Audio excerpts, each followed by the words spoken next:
Muito boa noite e bem-vindos a mais uma meia hora de bom ambiente.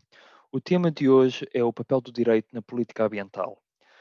O mundo, nos dias de hoje, tem assistido a vários problemas a nível do ambiente. E o que é que as políticas poderão fazer quanto à solução dos problemas das alterações climáticas? Como é que a legislação pode ajudar a proteger o ambiente e a prevenir as mesmas? O que está a ser feito e o que ainda falta fazer?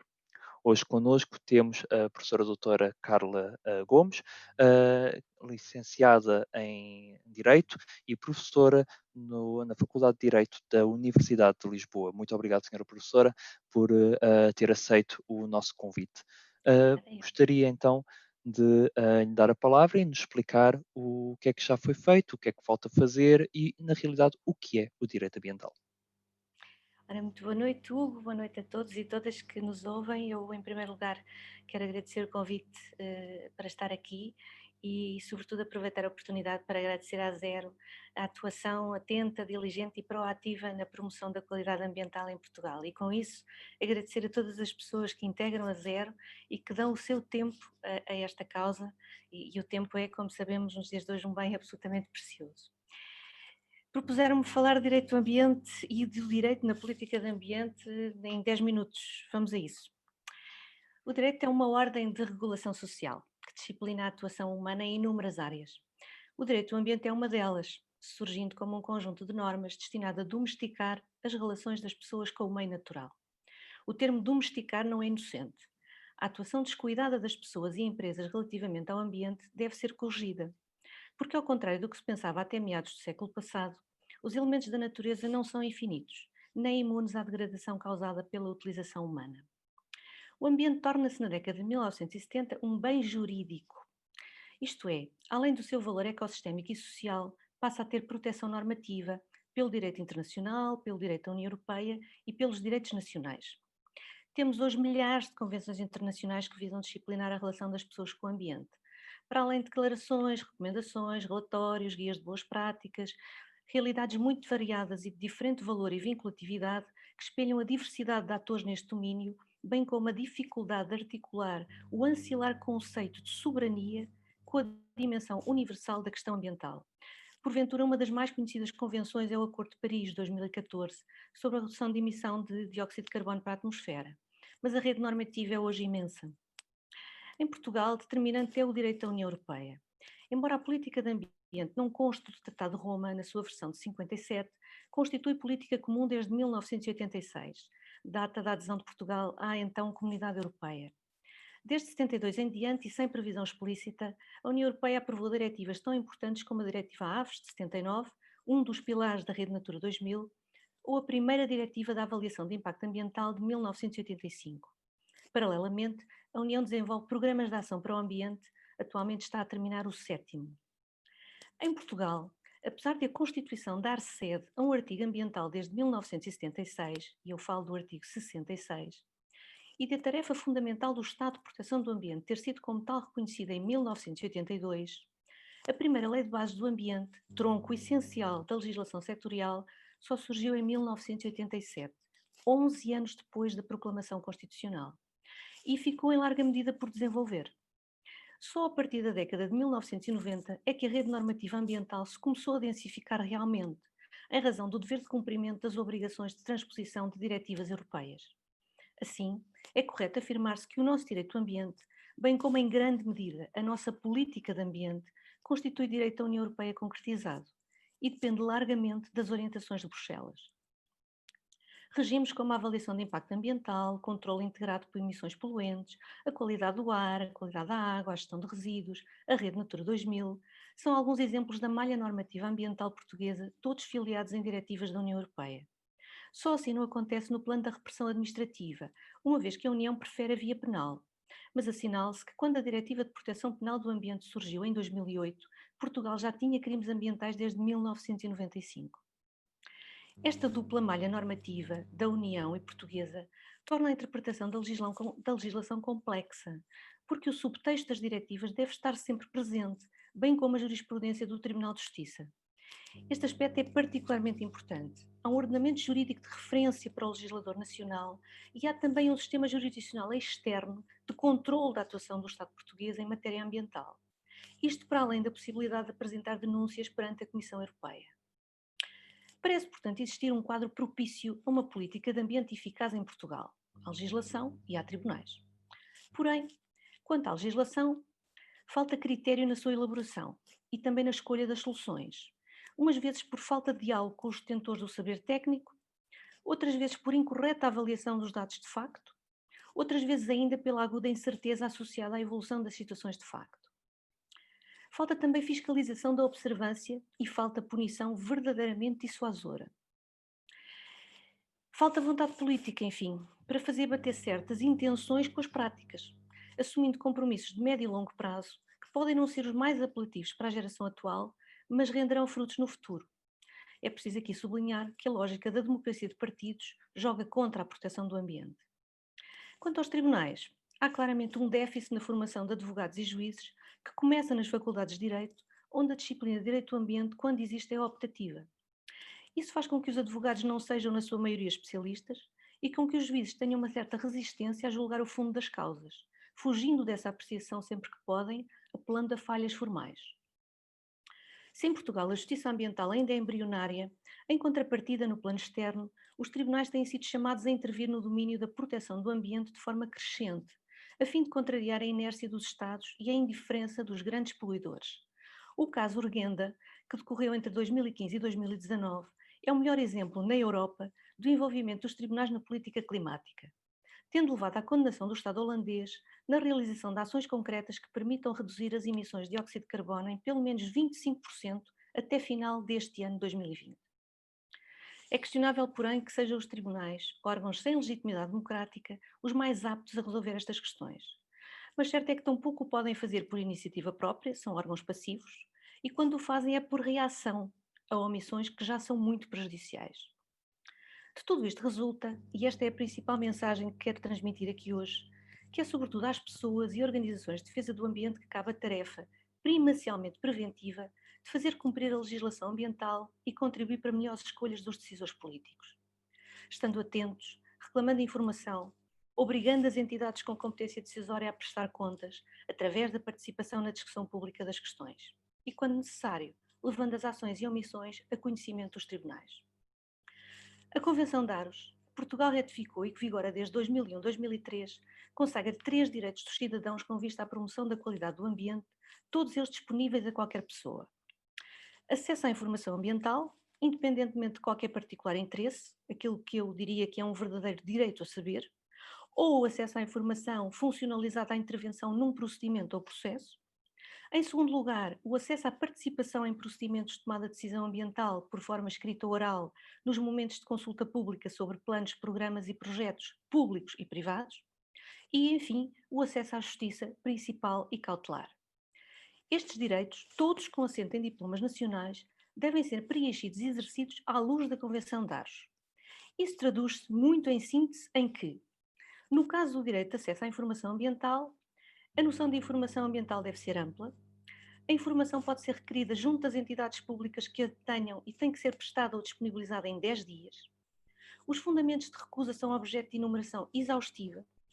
Vigora um princípio de prestar informação, favor informare, e, em especial, no que toca à interpretação do que deve entender-se por emissões, esta deve ser lida de forma abrangente.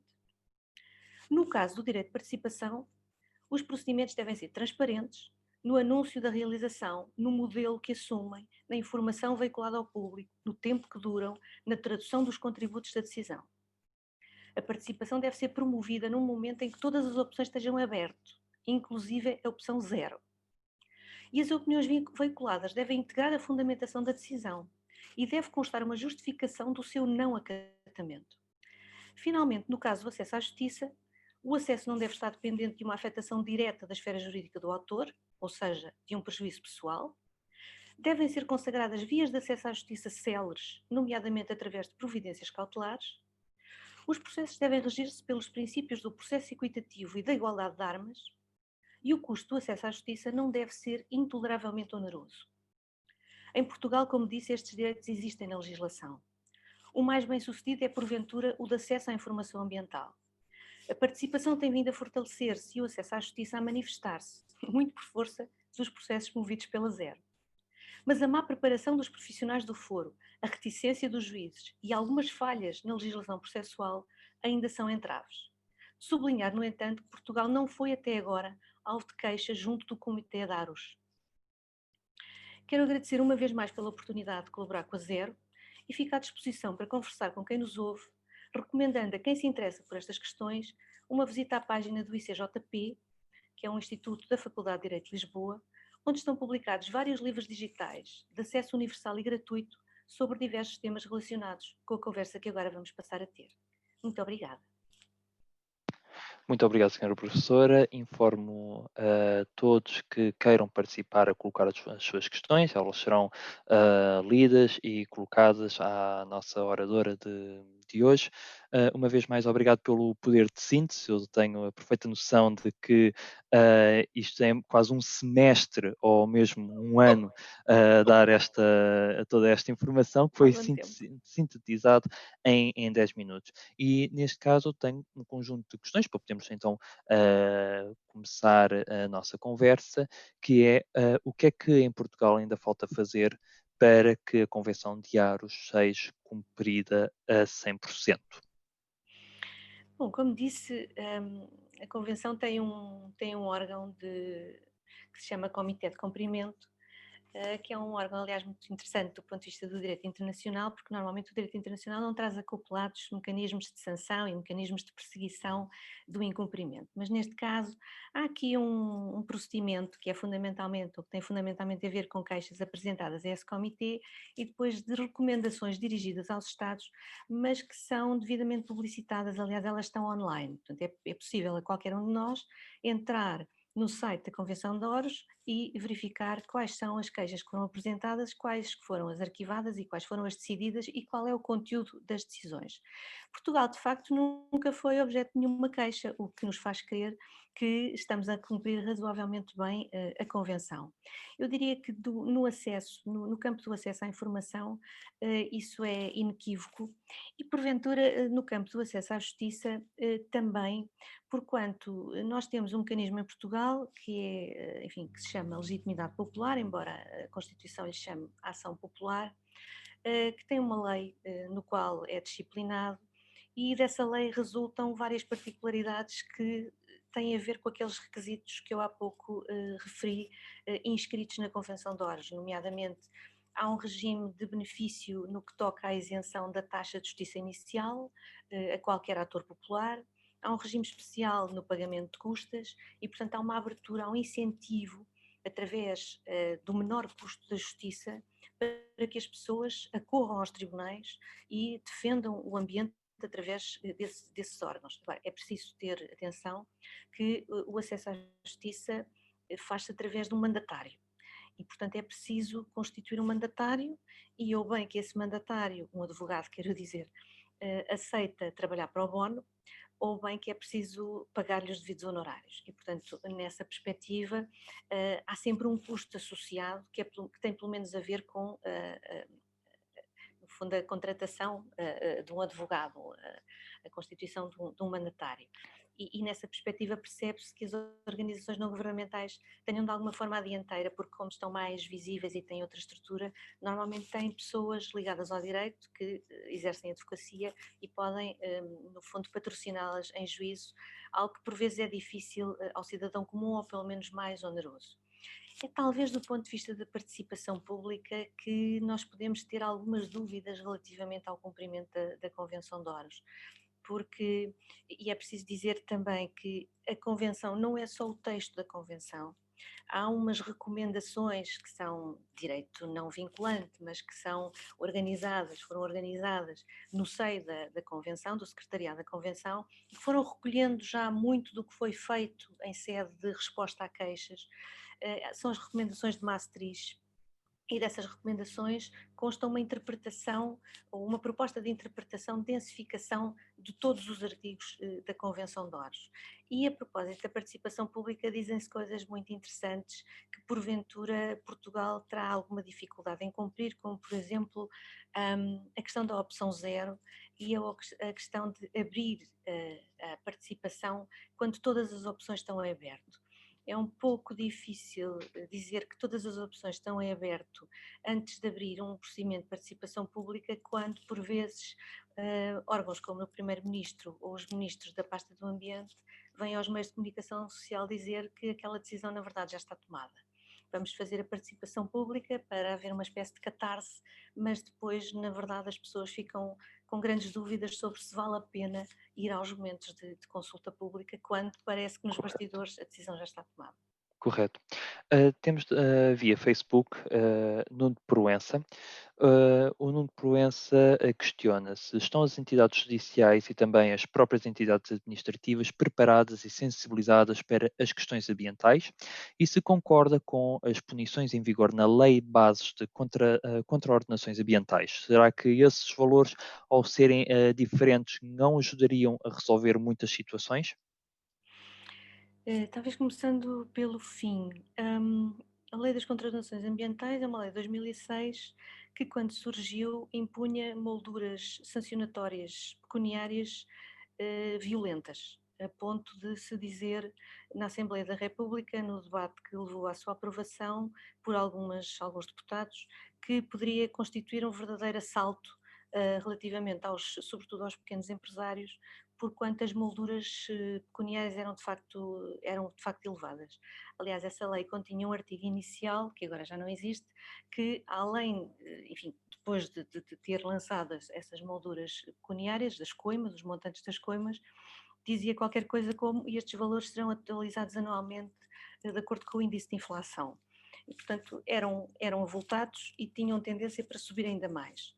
Bom, 3 anos depois, em 2009, esses valores foram revistos em baixa, precisamente para tornar a lei mais execuível, porque na verdade ela não foi aplicada durante esses 3 anos, ou não foram aplicadas penas efetivas, porquanto porventura os juízes tinham alguma sensibilidade aos contra-argumentos dos empresários, sobretudo empresários que apareciam como acoimados, é essa a expressão, no fundo alvos de coima, porque os empresários têm muita tendência para dizer: é muito dinheiro, eu não sabia, se eu for obrigado a pagar este valor tenho que despedir não sei quantas pessoas, faço aqui um grande estrago do ponto de vista social, e vê-se que os juízes são bastante sensíveis a esse contra-argumento e, portanto, essa Correto. lei hoje em dia tem valores bastante mais baixos, digamos valores mais adequados porventura à realidade que temos, mas se isso é verdade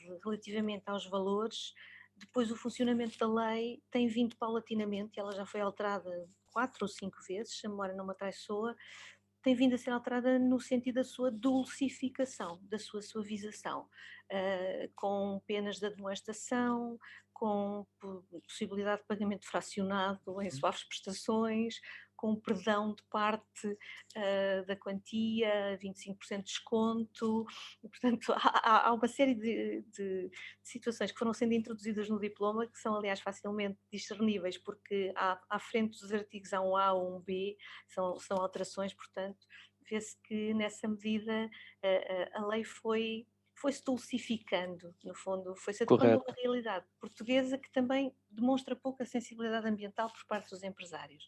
Recordo-me a primeira Correto. parte da pergunta, se faz favor, se é que não Ah, respondi já. sim, nós só temos 10 minutos, por isso vou-lhe pedir mesmo um poder de síntese. A primeira parte da pergunta é se estão as entidades judiciais e também as próprias entidades administrativas preparadas e sensibilizadas para as questões ambientais, sim ou não? Bom, muito em síntese, não. Muito em Se síntese, quiser, não. se quiser que eu desenvolva, já me tomará mais algum tempo. Poderá desenvolver.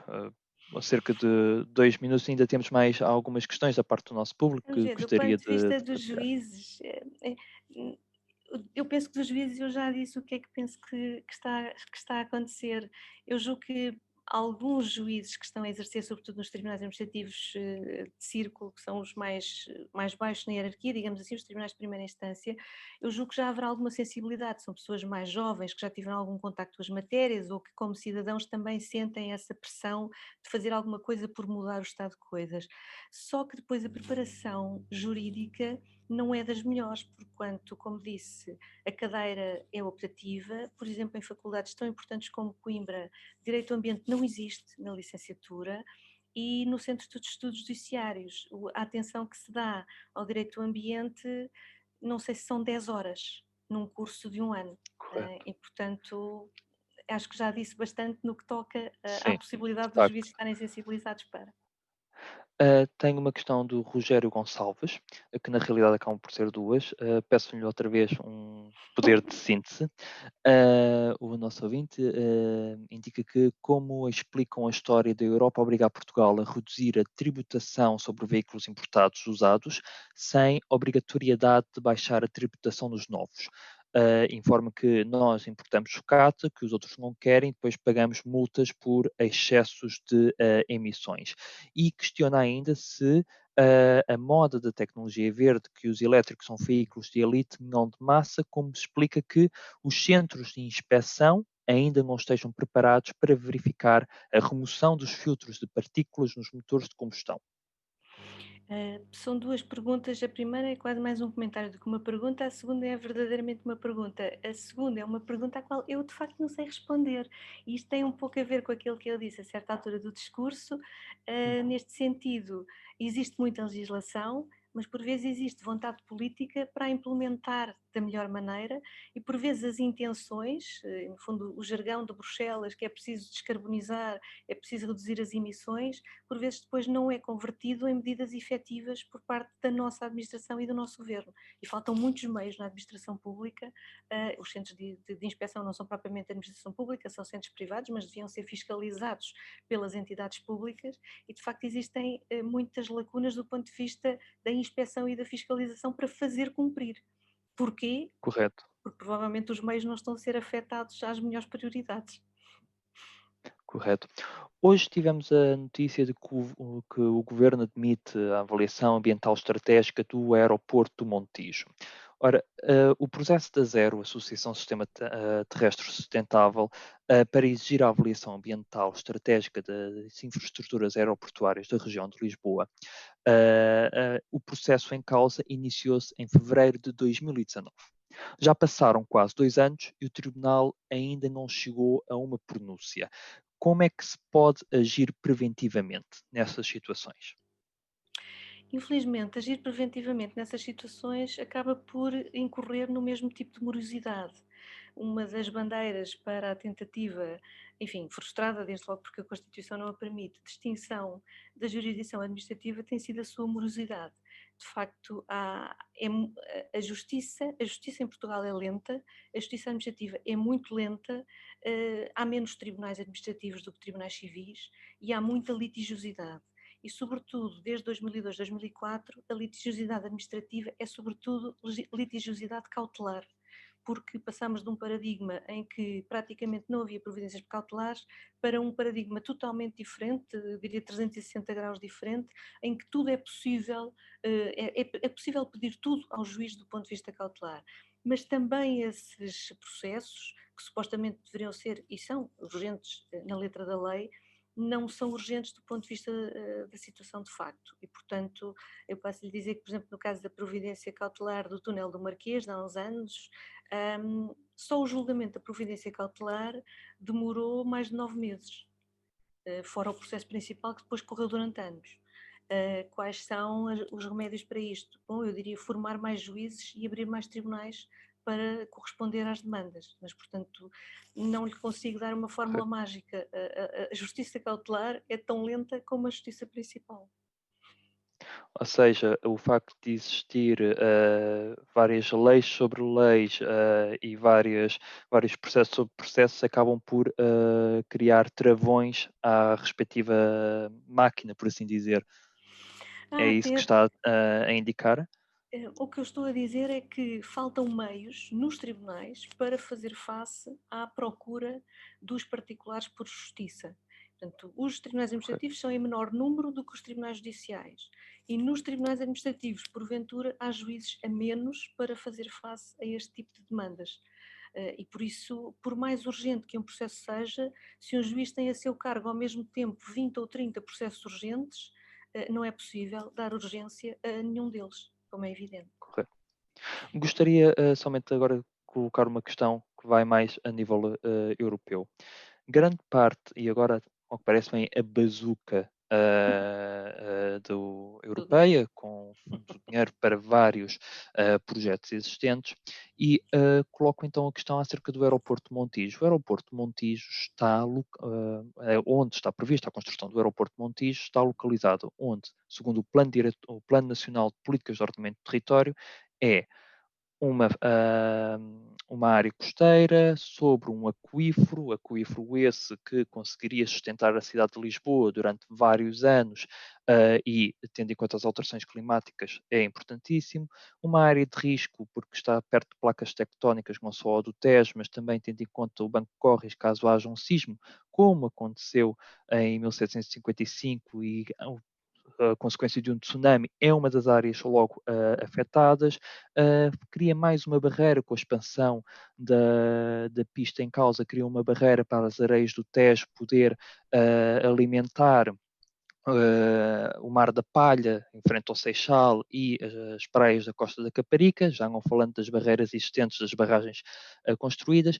E a minha questão é, como é que os fundos europeus podem ser aplicados numa área destas, se a própria União Europeia também tem nos seus programas a proteção ambiental? Uma coisa não vai contra a outra. Como é que os fundos da União Europeia, a Europa é essa que se diz proteger também o ambiente e querer uma economia mais verde, vai permitir com que esses fundos sejam investidos em áreas que prejudicam o ambiente? Isso naturalmente não deveria acontecer, porquanto, desde logo, se a perspectiva, de acordo com o Acordo de Paris, a que Portugal assinou e ratificou, e que a própria União Europeia assinou e ratificou, se a perspectiva é descarbonizar, e num contexto como aquele que vivemos atualmente, em que o futuro da aviação civil pode verdadeiramente ser equacionado, depois dos efeitos da pandemia se terem feito sentir por completo, e a história ainda não acabou, como estamos a ver, desde logo a opção de construir um novo aeroporto é questionável. Não? E, portanto, se esse aeroporto vai ser construído parcialmente com dinheiros de Bruxelas, é desde logo questionável, em face da própria política europeia de descarbonização, se faz sentido avançar para a construção do aeroporto. E depois, seguramente, não faz sentido avançar para a construção de um aeroporto que atenta contra tantos objetivos de conservação da natureza, nomeadamente da União Europeia, e contra, por exemplo, situações como a proteção da qualidade da água, já não falo do risco sísmico, porque isso propriamente não está, não cabe, não cabe na gestão da União Europeia, mas há demasiados objetivos perseguidos pela União Europeia para ser coerente afetar os fundos à construção deste aeroporto. E certamente a Comissão Europeia também deverá estar atenta a esse tipo de situação. E a CER certamente não deixará de lhe meter pelos olhos dentro. Não, de facto não deixaremos. Estamos mesmo a chegar ao fim, existem muitas questões, eu quero agradecer a todos os que tiveram em direto a ver-nos e a colocarem as questões. Lamentamos não conseguir estar a colocar todas e gostaria então somente de terminar a nossa conversa com a questão da Liliana Uhum. Barosa, onde ela diz: Boa noite, existe em algum local online ou alguma publicação que faça uma compilação de todas as leis, decretos e diretivas relacionados com direito ambiental e a conservação da natureza e da biodiversidade em Portugal? Hum, Ambiental e de conservação da natureza, porventura não, mas o ICNF tem uma base bastante completa e atualizada sobre direito da conservação da natureza. Agora, se juntarmos a isso toda a legislação ambiental, já não lhe consigo dar uma resposta nesse sentido. Enfim, eu e um colega da Faculdade de Direito organizámos uma legislação em 2018 para os nossos alunos, que tinha bastantes diplomas, mas sob pena de a tornarmos incarregável por parte dos alunos, tivemos que que apodar bastante e neste momento já não posso dizer sequer que ela esteja atualizada.